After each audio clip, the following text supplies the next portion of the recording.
আপনারা সবাই নিশ্চয়ই একটা জিনিস খেয়াল করেছেন যে মেনোপজের পরে মহিলাদের মধ্যে হঠাৎ করে ফ্র্যাকচার হওয়ার টেন্ডেন্সিটা বেড়ে যায়। বিশেষত বাড়ির কাজ কর্ম বা একটু অল্প স্বল্প বাইরে বেরোনো, হঠাৎ গোড়ালিটা মুচকে গেল, দেখলেন একটা অ্যাঙ্কেলে ফ্র্যাকচার হয়ে গেছে, বা হঠাৎ পড়ে গেলেন স্পাইন ফ্র্যাকচার হয়ে গেল। ফ্র্যাকচার নেক ফিমার তো বটেই, যেটা কোমরের যে জাংশনটা মেন সেটার ফ্র্যাকচার।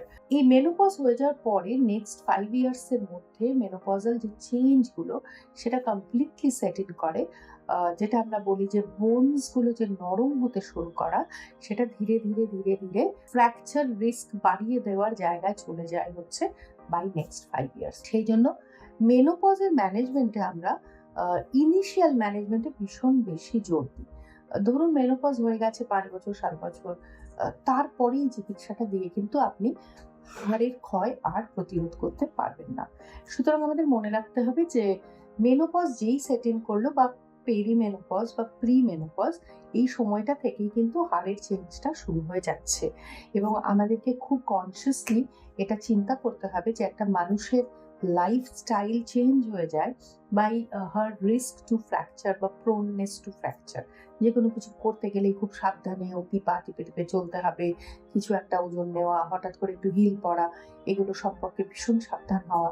তো এই জিনিসটা থেকে অনেকটা আপনারা প্রোটেকশন পেতে পারেন যদি অস্টিওপোরোসিসের রিস্কটা সম্পর্কে আপনারাও ওয়াকিবহাল থাকেন।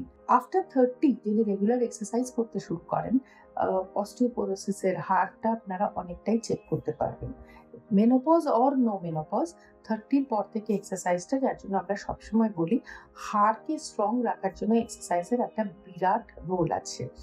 আইসোটোনিক এক্সারসাইজ, আইসোমেট্রিক এক্সারসাইজ, সব ধরনের ব্যায়াম আপনাদের করতে হবে। যদিও তার মানে এই নয় যে আপনাদেরকে বডি বিল্ডার লেভেলের এক্সারসাইজ করতে হবে। জাস্ট শরীরের সবগুলো অংশের একটা নিয়মিত ব্যায়াম, যেটা ঘাড়, কাঁধ, হাত, কবজি, ছোট ফিঙ্গার্স, ছোট জয়েন্টস, কোমর তো বললাম, হাঁটু, থাইস, পায়ের পাতা, অ্যাঙ্কলস, একটা অলরাউন্ড এক্সারসাইজ প্রোগ্রামে আপনাদের থাকা উচিত।